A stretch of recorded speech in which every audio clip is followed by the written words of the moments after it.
ನೋಡಿ, ಇತ್ತೀಚೆಗೆ ಚಿನ್ನದಂಗಡಿಯ ದರೋಡೆ ಕೇಸ್ಗಳು ಸಿಕ್ಕಾಪಟ್ಟೆ ಜಾಸ್ತಿ ಆಗ್ತಾ ಇದೆ. ಈ ಹಿಂದೆ ಹುಣಸೂರಿನಲ್ಲಾಗಿತ್ತು, ಮೊನ್ನೆಯಷ್ಟೇ ವಿಜಯಪುರದಲ್ಲಾಗಿತ್ತು. ಈಗ ನಿನ್ನೆ ಬೆಂಗಳೂರಿನಲ್ಲಿ ಮತ್ತೊಂದು ಚಿನ್ನದಂಗಡಿಯ ದರೋಡೆ ಆಗಿದೆ. ಇಲ್ಲೂ ಸೇಮ್ ಪಿಸ್ತೂಲ್ ತೋರಿಸಿ ದಾಸನಪುರದ ಚಿನ್ನದಂಗಡಿಯಲ್ಲಿ ರಾಬರಿ ಮಾಡಲಾಗಿದೆ. ನೆನ್ನೆ ಸಂಜೆ ಆಗಿರೋ ಘಟನೆ ಇದು. ಬೆಳಗ್ಗೆ ಅಷ್ಟೇ ವಿಜಯಪುರದಲ್ಲಿ ರಾಬರಿ ಕೇಸ್ ಆಗಿತ್ತು ಅಂತ ಕೇಳಿ ಸುದ್ದಿ ಪ್ರಸಾರ ಆಗಿತ್ತು. ಅದಾಗಿ ಸಂಜೆ ಅಷ್ಟೊತ್ತಿಗೆ ಮತ್ತೊಂದು ಜ್ಯುವೆಲರಿ ಶಾಪ್, ಅದು ಬೆಂಗಳೂರಿನಲ್ಲಿ. ದ್ವಿಚಕ್ರ ವಾಹನದಲ್ಲಿ 3 ಜನ ಪಿಸ್ತೂಲ್ ತೋರಿಸಿ ಬೆದರಿಕೆ ಒಡ್ಡಿ 30 ಗ್ರಾಂಗೂ ಹೆಚ್ಚು ಚಿನ್ನಾಭರಣ ಜೊತೆಗೆ 50,000 ರೂಪಾಯಿ ನಗದನ್ನು ದೋಚಿ ಪರಾರಿಯಾಗಿದ್ದಾರೆ. ಜ್ಯುವೆಲರಿ ಮಾಲೀಕ ಮಾಣಿಕ್ ರಾಮ್ ಪೊಲೀಸರಿಗೆ ಕಂಪ್ಲೇಂಟ್ ಕೊಟ್ಟಿದ್ದಾರೆ.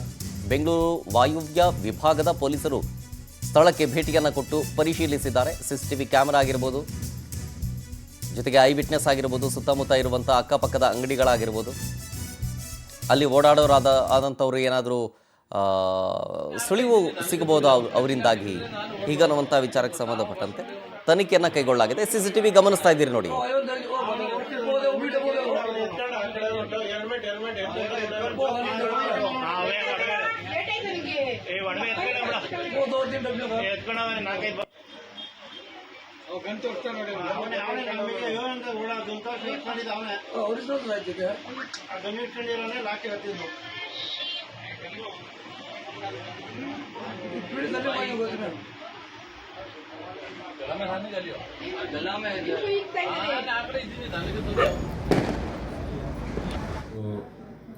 ಐದೂವರೆ ಸಂದರ್ಭದಲ್ಲಿ ನಮ್ಮ ದಾಸನಪುರ ಬಸ್ ಸ್ಟ್ಯಾಂಡ್ ಬಳಿ ರಾಮದೇವ್ ಜ್ಯುವೆಲರ್ಸ್ ಅಂತ ಒಂದು ಚಿಕ್ಕ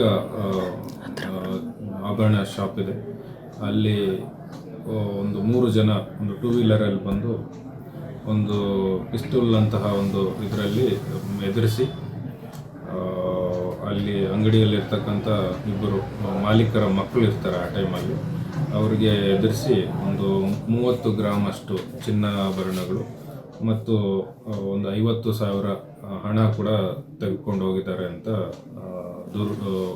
ರಾಮದೇವ್ ಜ್ಯುವೆಲರ್ಸ್ನ ಮಾಲೀಕರಾದಂತಹ ಮಾಣಿಕ್ ರಾಮನ್ ಅನ್ನೋರು ದೂರನ್ನು ನೀಡಿರ್ತಾರೆ.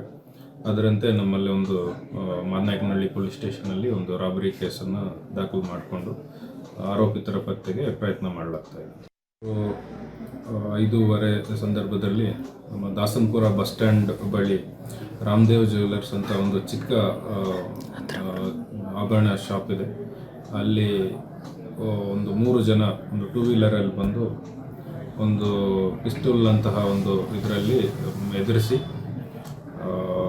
ಅಲ್ಲಿ ಅಂಗಡಿಯಲ್ಲಿರ್ತಕ್ಕಂಥ ಇಬ್ಬರು ಮಾಲೀಕರ ಮಕ್ಕಳು ಇರ್ತಾರೆ. ಆ ಟೈಮಲ್ಲಿ ಅವರಿಗೆ ಎದುರಿಸಿ ಒಂದು 30 ಗ್ರಾಮ್ ಅಷ್ಟು ಚಿನ್ನಾಭರಣಗಳು ಮತ್ತು ಒಂದು 50,000 ಹಣ ಕೂಡ ತೆಗೆದುಕೊಂಡು ಹೋಗಿದ್ದಾರೆ ಅಂತ